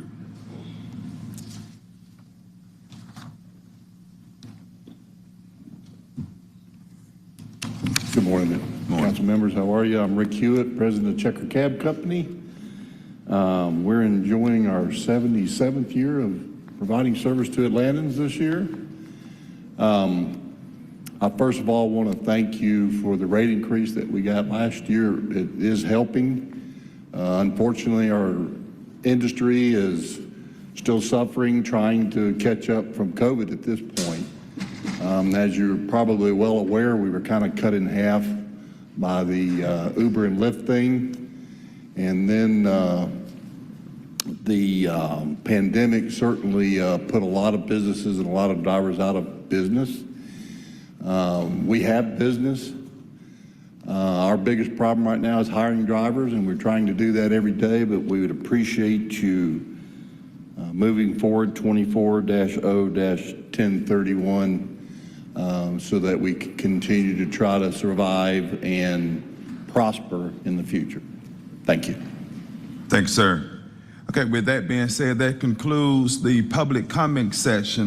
Before we move to the regular agenda, we did ask the Aviation Department to come back before us today to help us weave through some of the things that were stated in last Transportation Committee meeting. I know we have Deputy General Manager Smith that'll be here. So, sir, if there were some questions sent over to you that was actually pulled from last committee meeting, if you want to respond then, and then, of course, committee members, if you have any follow-up, we can go from there. Ms. Smith. Good afternoon or good morning. Michael Smith, Deputy General Manager, Department of Aviation. Mr. Chairman, as you indicated, we did receive the written questions from the committee, and we did provide written responses to those questions, and we sent those out to you also. Each of the committee members should have those responses. The general manager was also asked to be present. I think he has reached out to you all to indicate that he would be out of town for city business, but he did want us to read a statement on his behalf. It is the ATL's goal to foster a safe, fulfilling, and professional workplace. Our team members are the most important part of our enterprise, and our top priority is to create an atmosphere of trust and support while allowing all of our employees the opportunity for fair compensation and career advancement. To that end, we are constantly monitoring, analyzing, adjusting compensation to ensure equity and reflect the challenges faced while working in a dynamic environment. Any allegations of abuse or harassment will be addressed through proper human resource channels with no influence from supervisors or executives. It goes without saying that such actions are not acceptable and will be met with swift and decisive action. Any allegations of unhealthy or unsafe culture at ATL are incorrect. Any allegations that team members are not provided the resources they need are addressed and reconciled. And as I said, we have provided you with our written responses. The questions that we received first dealt with does the Department of Aviation have the ability to give certain employees the $4.12 or $6.30 pay increase? The initial question asked at the last committee meeting was why aviation employees were excluded from premium pay of $4.12. The request for $6.30 is new and refers to a combination of premium pay and environmental pay. DOA has provided permanent pay solutions to address attraction retention through a series of salary adjustments that date back to July 2019. Those solutions include a 10% salary adjustment for all airport maintenance employees effective July 27, 2019, COVID response pay. The airport salaries were reviewed in around October, and it was decided that increase was made with staffing to increase all employees to $20 an hour on a permanent basis rather than a temporary basis. In November 2021, job reclassifications for maintenance mechanics, maintenance mechanic senior, to airport facilities, maintenance grounds, and fleet were addressed as well. In addition, supervisors received salary adjustments. We developed job classifications, which included heavy equipment operations and electric specialists, high voltage for specialized training and licensing. The airport facilities maintenance continues to promote within to progress employees who achieve preferred licensing and certifications. The department has developed the first nationally recognized accredited apprenticeship program to also provide certifications for welding, electrical, and HVAC. In addition, the city has implemented annual cost of living increases for all city employees. The cities, of course, as we know, has recently concluded a compensation and job classification study, and the department will look to implement any recommendations from that study to enhance market competitiveness for all positions throughout FY25. The next question had to do with what was being done to address the reported sexual harassment allegations by several female workers at the airport. As described above, any complaints or allegations are sent to the Department of HR by the business unit, and the complaints are addressed with speed and empathy. Any complaints referenced at the last Transportation Committee were referred to HR and investigated in accordance with code and city policies. What's being done to address the reported culture of mistreatment of workers at the airport? We respectfully disagree that there is a culture of mistreatment of workers at the airport. Our team and our most valuable resource. and our core strategy focused on the well-being of our employees, addressing their physical, mental, and financial health. It's our goal to do all we can to maintain our professional environment. Next, what's being done to address unclean, contaminated drinking water at certain buildings at the airport. All potable water at ATL is tested and to follow the strict regulations regarding safety. Reference was made to the Dobbs building at the airport. Water there was tested by an independent organization in January 2024, and a report was issued in February finding no contamination of the drinking water. The only finding there was that there was alkaline that may result in some taste at the Keurig, but there were several locations tested there. What's being done to address rodent presence in certain areas of the airport? The airport has a robust pest control program that's designed to minimize and eradicate the presence of any vermin, whether it's in employee area or passenger areas. Does the department have the capacity to provide uniforms or uniform allowances at the airport? All maintenance workers were provided 11 sets of uniforms along with appropriate inclement weather gear, along with appropriate PPE. ATL also offers weekly laundry service and replaces those uniforms when necessary. Those are responses. We do have present other deputy general managers for operations, our deputy CFO as well, and I think there are members of HR that are here if there are additional questions. Thank you. Any members of the, lining up? Councilmember Lewis. Thank you, Mr. Smith, Attorney Smith, for coming in, and thank you to the airport for providing these answers in writing. I think I numbered in the first paragraph. I wrote notes on it.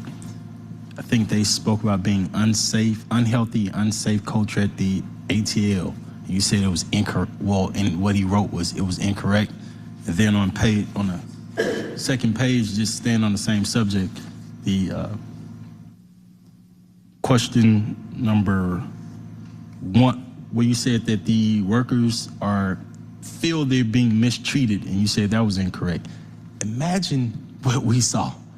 So we had workers come down and say, hey, I've been mistreated. And the management said, hey, you're not being mistreated. And so with a big group like that, is there a way we can work with them? Because they feel the user feel mistreated as a group, as a whole. And management said, you're not being mistreated. Yes, I did see that, of course. And as indicated in the last meeting, the department met with members of that group for a couple of hours the day before they showed up at your transportation committee. And we continue to meet with the members of the other department and that division in particular.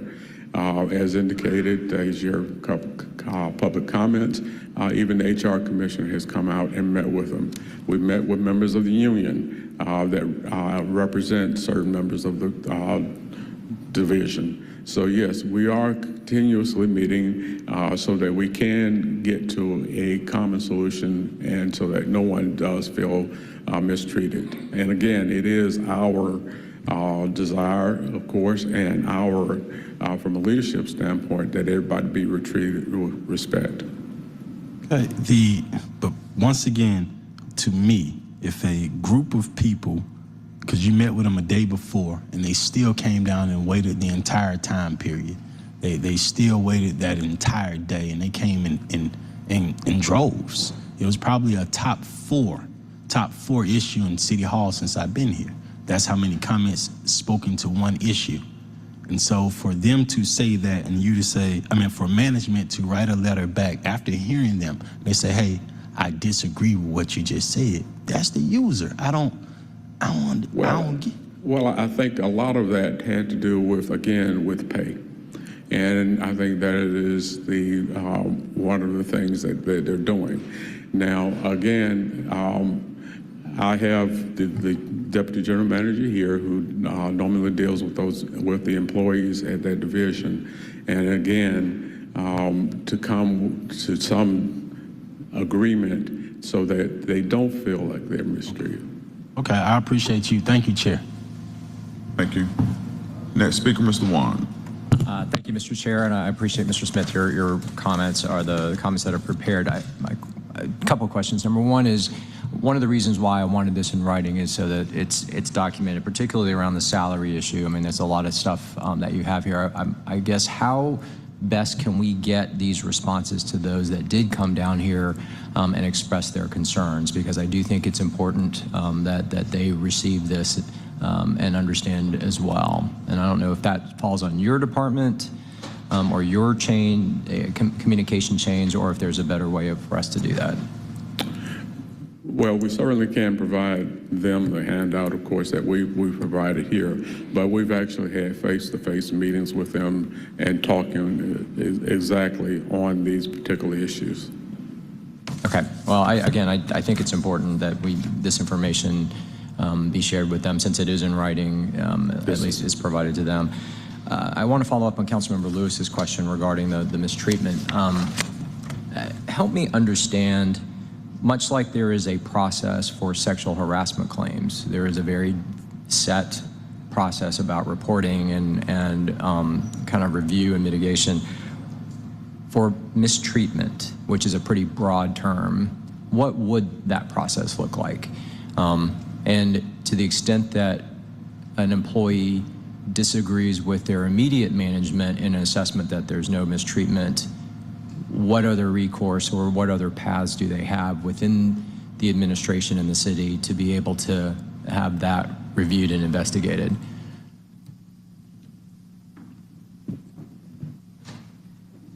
Sure. Good morning, Council.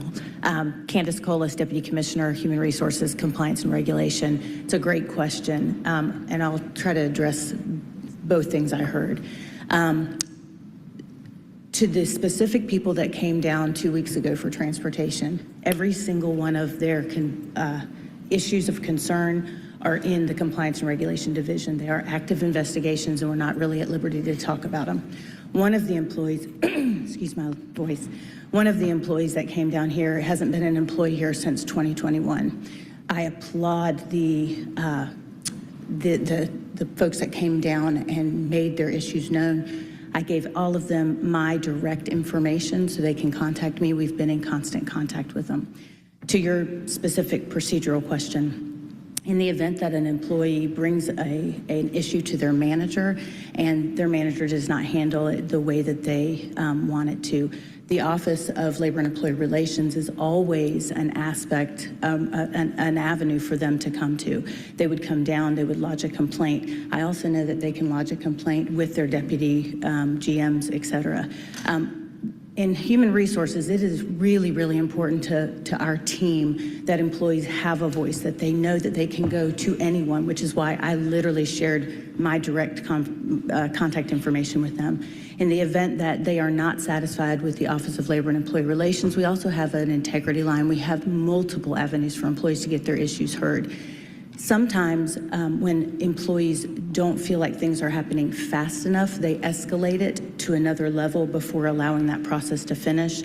The employee that came here and claimed sexual assault, her investigation, oddly enough, was wrapping that same day. The police investigated, there was no finding. So keep in mind, it does take time for the process to happen, and we are working diligently to make sure that our employees are addressed, their concerns are addressed. All right, so there are multiple channels. Again, I want employees to feel that if they don't feel like they're being heard by immediate management supervision or supervisor, that layer, that there are multiple ways to go further up, or even externally in terms of recourse. So, okay, thank you. Mr. Smith, the only other question I had was with regard to the uniforms. We heard from a gentleman who said that he only basically had what he had on. And then I know you responded that the maintenance folks are provided 11 sets. I don't know the gentleman who spoke if he is in maintenance, and so if he would have had the 11 sets that you talk about.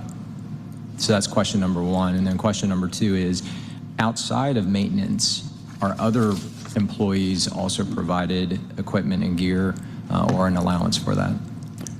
Yes, we do provide uniforms for other employees, whether they're in operations section, landside, our security people are entitled to uniforms. Our ATL enforcement officers are provided uniforms, which include shoes, boots, bulletproof vests, etc. Okay, so the reason you wrote or specified all maintenance was that because that gentleman was in the maintenance? Yes. Okay, thank you. All right, thank you, Mr. Chair. That's my. Thank you, Councilman Juan. Next, Councilmember Overstreet. Thank you, Mr. Smith. So one of my questions was pretty much what Councilmember Juan asked. I want to make sure that the answers that we're being provided, that the ones that really need the answers receive it. And I know you said you could do handouts. I think we should do handouts for sure. So we should mass produce this and make sure that it's in the break room and that their leadership over the department in the mechanics department or maintenance, whichever departments need these question answers in writing, we should pass those out, and we should probably do that right away, because I do feel like we promised them that we would get these answers to them, and we want to make sure we're doing our part to get the answers to them instead of, and I definitely don't want to just assume that they got them. I want us to do all we can. So let's do that. And I do worry that we are being a little bit dismissive when we say, there isn't a finding that the feelings are not valid. That their feelings are valid. I just think that it's hard to decide if what they're saying and how they're feeling and the culture and the whole climate, it's hard for us that are not in those departments to have a solid say on, what is and is not true. So I do have a little problem with that, the saying that the culture at ATL all of the allegations of unhealthy or unsafe culture at ATL are incorrect. I think incorrect might be the wrong word. It may be, these are not things that are purposefully done, or it could be something else, but incorrect is really dismissive. So other than that, I'd like to move on to another thing that's at top of mind. In the next month or right after recess, I would like for us to have a report about the 30% minority participation. I do want more information about that. It is a hallmark, it's a bedrock for the city of Atlanta for minority participation, and I'd like a presentation pretty much specifically on that, if I may, Chair Amos. The presentation should actually include how we are capturing those, the net financial analysis. I just need as much information as possible, and over the next couple weeks, we could go over what that should look like, what should be included. It should be as robust as it possibly can, but I do think that it's time for a substantial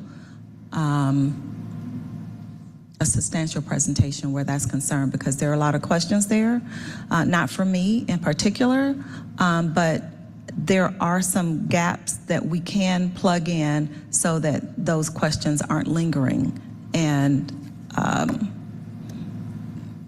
people have expressed to me outside of council that they want more accountability where that's concerned, and so do I.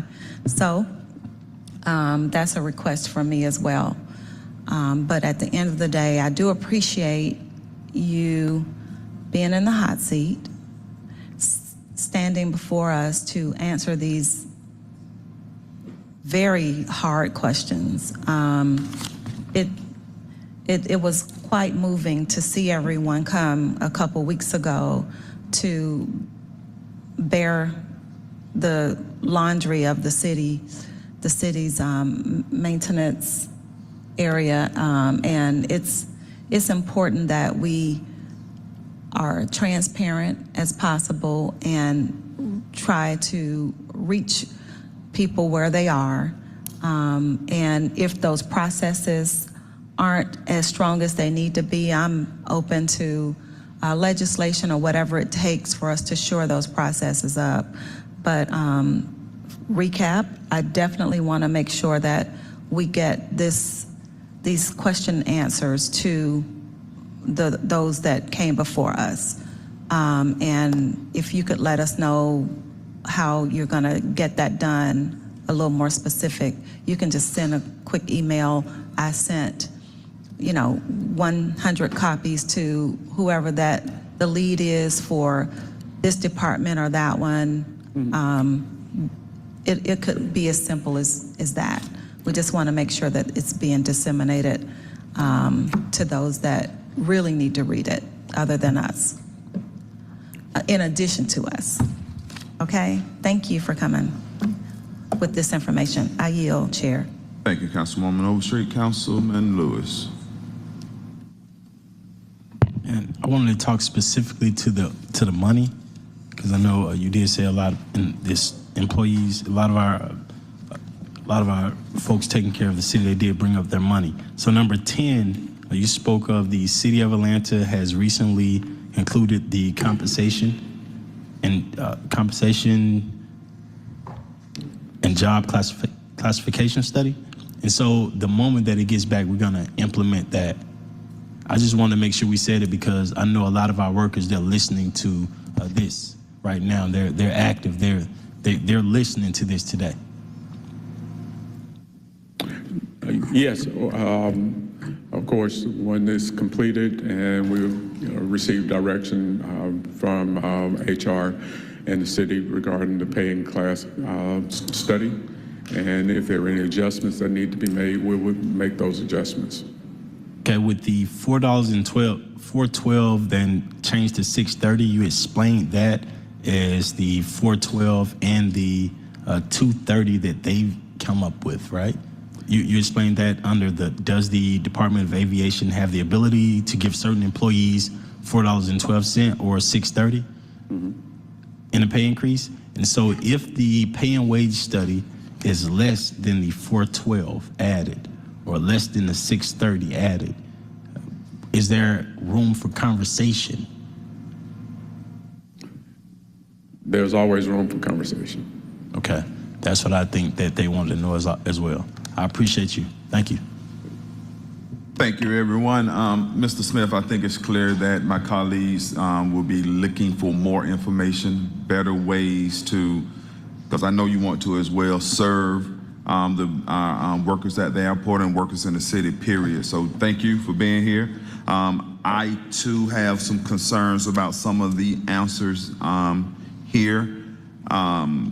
But that requires us to dig a little deeper. There were some specific people and instant situations spoke about that we cannot talk about in public. But I think there are some things we can dig a little bit deeper. And also, Councilman Overstreet, definitely time to dig a little deeper. Maybe your report may turn into a work session, because I don't think the airport can properly talk about minority participation if we don't have procurement at the table to talk about proper RFPs, and definitely contract compliance as well, because if there's no one holding people accountable to the contracts, everything goes south. So that's another conversation. Mr. Smith, thank you. Thank you to your team from the airport, and hopefully to all of the people that came down last committee that is listening. Hopefully we was able to get some of your questions answered. If not, just keep coming to us because we're definitely here to help you. With that being said, that would take us into our regularly scheduled legislative programming, but we do know the State of the City employee address is happening outside. I don't know if any of our council members want to possibly take a recess to attend that or keep going. It's the will of the body. All right, look like we keep going. Mr. Overton, first read, please. Item number 1, 24-01167, an ordinance by the Transportation Committee authorizing the City of Atlanta to waive the competitive procurement source selection provisions contained in Section 2-1187 of Article 10, Procurement and Real Estate Code of the City of Atlanta Code of Ordinances, as well as any other conflicting code on behalf of the Department of Aviation, to ratify services rendered in the connection to the agreement FC-10751, Plain Tunnel West Extension vehicles at Hartsfield-Jackson Atlanta International Airport with Elstrom Transport USA Incorporated, formerly Bombardier Transportation Holdings USA Incorporated, beginning February 6, 2004, and to extend the term of the agreement for 5 years from February 6, 2024 through December 5, 2029, with a single 2-year renewal option, and partially fund the next phase of design for the purchase of 29 new plane train vehicles for an initial amount not to exceed $8,699,675.00. All services will be charged to and paid from the account numbers listed herein and for other purposes.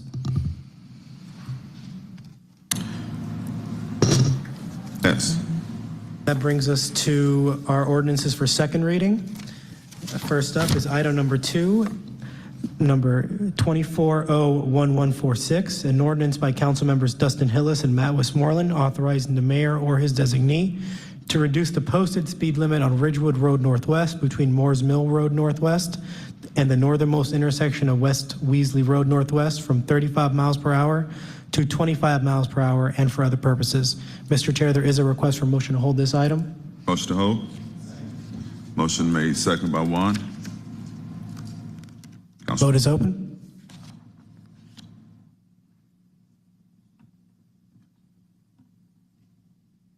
Vote is closed. Paper is held. Councilmember Juan has a quick question.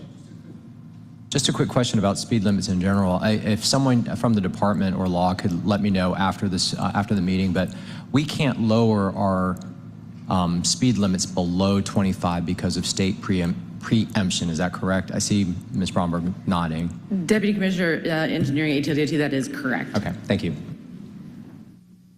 Thank you. That moves us to resolutions, I believe. Yes.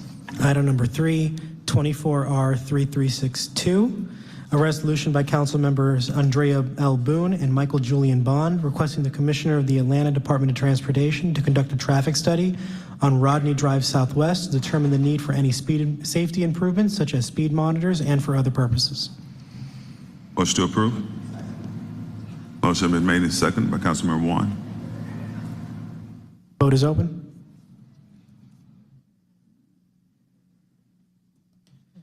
Vote is closed. It's favorable. Next item. Item number 4, 24R3366, a resolution by Councilmember Matt Westmoreland requesting the mayor or his designee to make the intersection of East Wood Valley Northwest and Montana Road Northwest an always stop controlled intersection and for other purposes. Mr. Chair, there is a motion to amend this item. The amendment would add Councilmember Norwood as a sponsor. Second. Vote is open.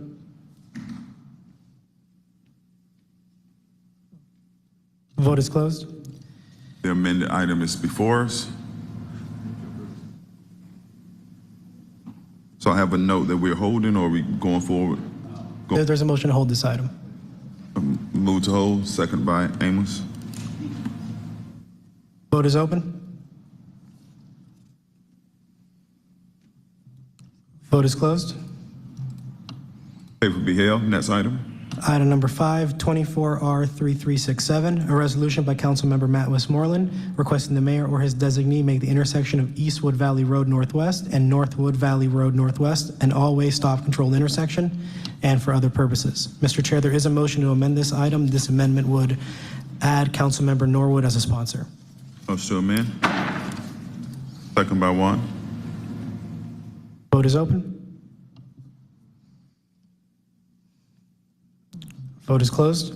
Thank you. Amended item is before us and motion to approve. Second by Juan. Councilmember Juan. Vote is open. Vote is closed. Yeah. Favorable. Next item. Item number 6, 24R3368, a resolution by Councilmember Byron D. Amos requesting the mayor or his designee install traffic calming devices on Westlake Drive Northwest between Joseph E. Boone Boulevard Northwest and North Avenue Northwest and for other purposes.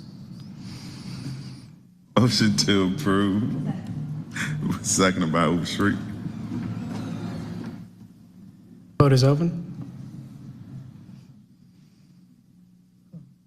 Vote is closed. Favorable. Next item. Item number 7, 24R3369, a resolution by Councilmember Byron D. Amos requesting the mayor or his designee install traffic calming devices on Holly Street Northwest between Joseph E. Boone Boulevard Northwest and North Avenue Northwest and for other purposes. Motion to approve. Second by Councilmember Juan. Vote is open.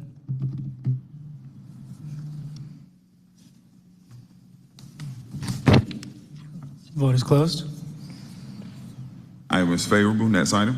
Item number 8, 24R3415, a resolution by the Transportation Committee authorizing the mayor to execute an agreement for project number listed herein for the explosive detection system recapitalization and optimization at Concourse E at Hartsfield-Jackson Atlanta International Airport with Vanderland Industries Incorporated in an amount not to exceed $61,453,278.00.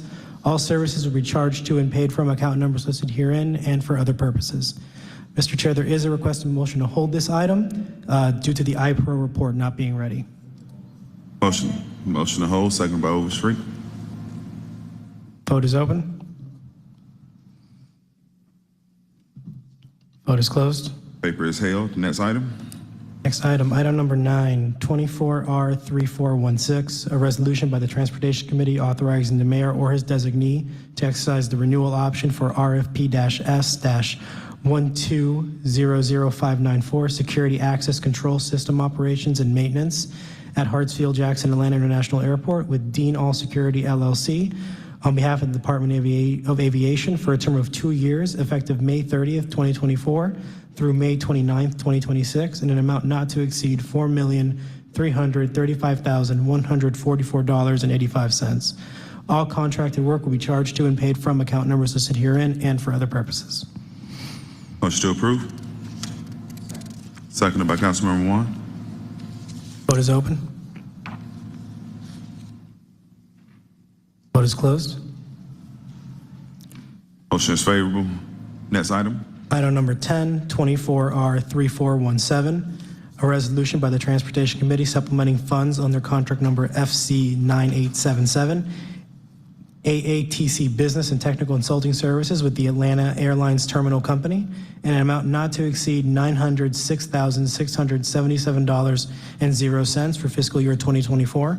All contracted work will be charged to and paid from account numbers listed herein and for other purposes.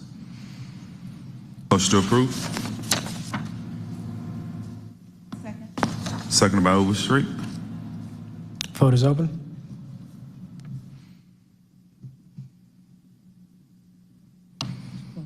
Vote is closed. Item is favorable. Next item.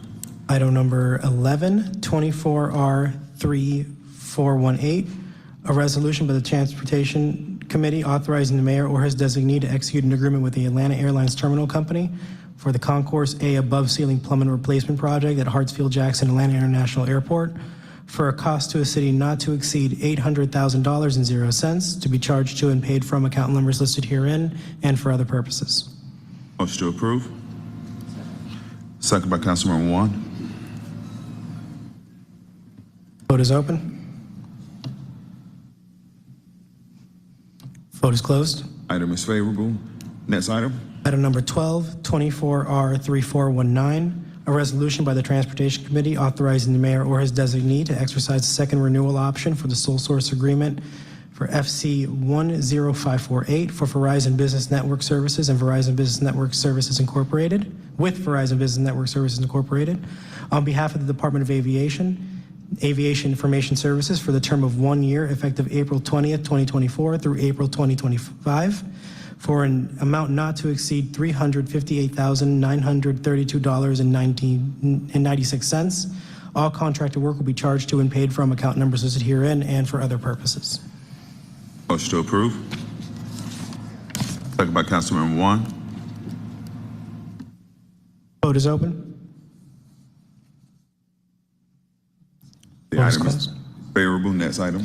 Item number 13, 24R3420, a resolution by the Transportation Committee authorizing the mayor to apply for, accept, and implement all grant funds and programs from all state and federal agencies and execute documents associated with such grant for projects at Hartsfield-Jackson Atlanta International Airport during the 2024 federal fiscal year and for other purposes.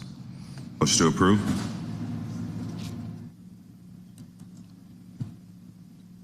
Is there a second on this motion? Motion second by Councilmember Overstreet, and we have a question.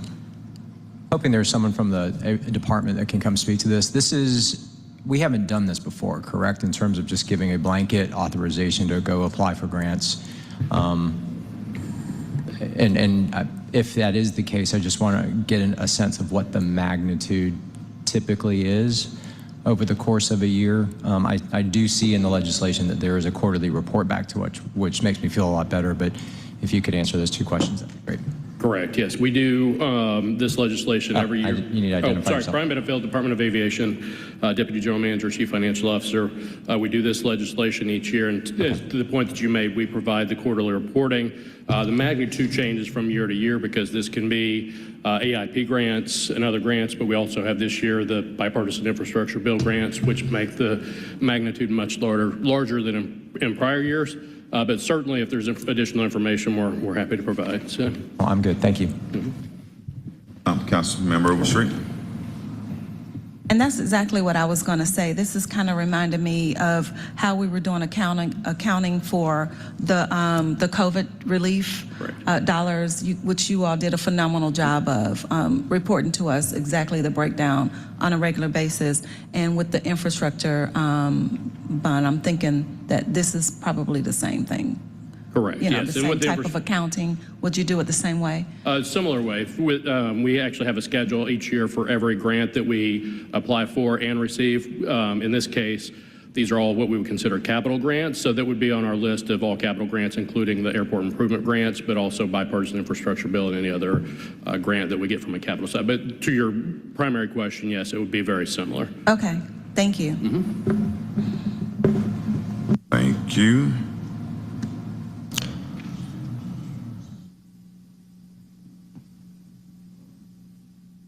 Next item. The vote is favorable. Item number 14, 24R3421, a resolution by the Transportation Committee authorizing the mayor or his designee to execute amendment number 1 to the lease agreement with Southwest Airlines Company for the use of the North Cargo Facility for warehouses G2, J, and I office suites 225A, 225B, and employee parking at Hartsfield-Jackson International Airport, and for other purposes. Motion to approve. Is there a second? Second by Councilmember Juan. Open the vote.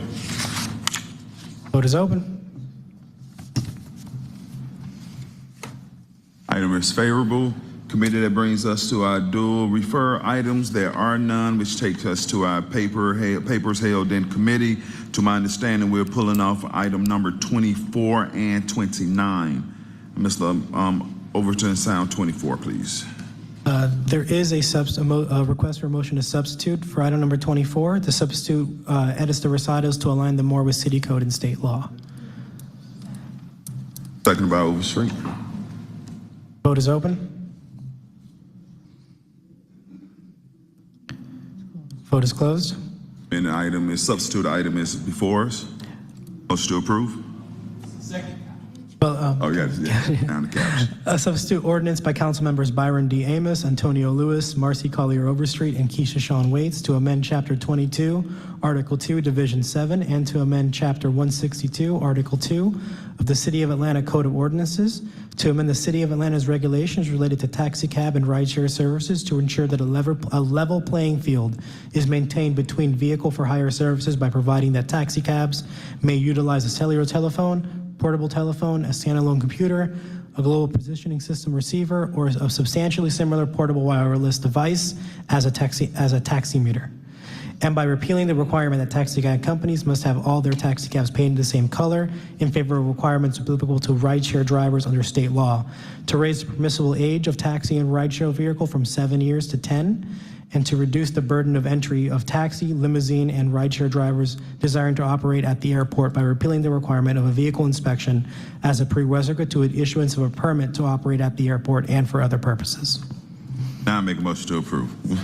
Seconded by Councilmember Lewis. Vote is open. Vote is closed. The item is favorable, 3 yeas, 1 abstention. Before we move on to the next, just want to say thank you to, of course, the personnel at the airport and our taxi representatives for getting in the room, hashing this out. I think we've done some great work for the citizens of Atlanta as far as the taxi cab users and the users of the airport, so thank you very much for making this happening. Mr. Overton, next item. Next item is item number 29. There is a request for motion to substitute this item. The substitute removes the always stop designation at the intersection of Morosco Drive Northeast and Morosco Way Northeast and replaces it with an always stop at Morosco Drive Northeast and the Lindbergh Plaza entrance. Second. Vote is open. Vote is closed. Substitute is before us. The item number 29, 24R3295, a resolution by Councilmember Alex Wan as substituted by the Transportation Committee, requesting that the mayor or his designee make the intersections of Morosco Way Northeast and Morosco Place Northeast and Morosco Drive Northeast and the Lindbergh Plaza entrance always stop controlled intersections, to request the Atlanta Department of Transportation to install stop signs at the intersections and for other purposes. Second. Vote is open. Item is favorable on substitute. That brings us to we have 2 pieces of walk-in legislation. Sorry about that.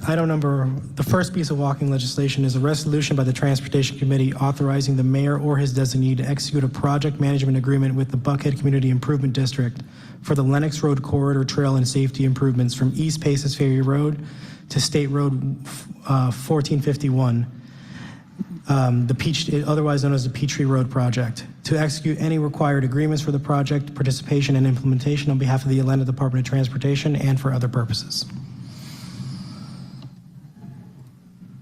Second. Vote is open.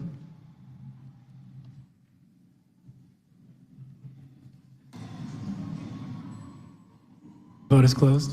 Item is favorable. Next piece of legislation.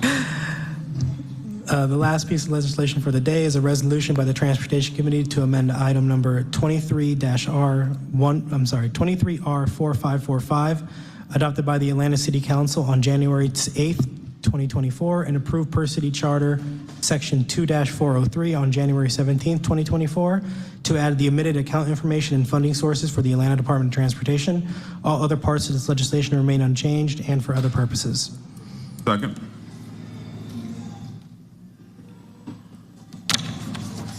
Vote is open.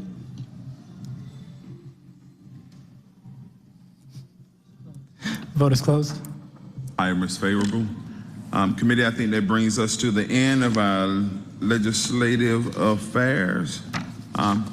Comment? I believe I want to wish our colleague, Councilmember Antonio Lewis, a happy birthday. I believe it's Saturday, so I hope you're celebrating in style. Any other comments, concerns? Seeing none, we stand adjourned. Thank you, everybody.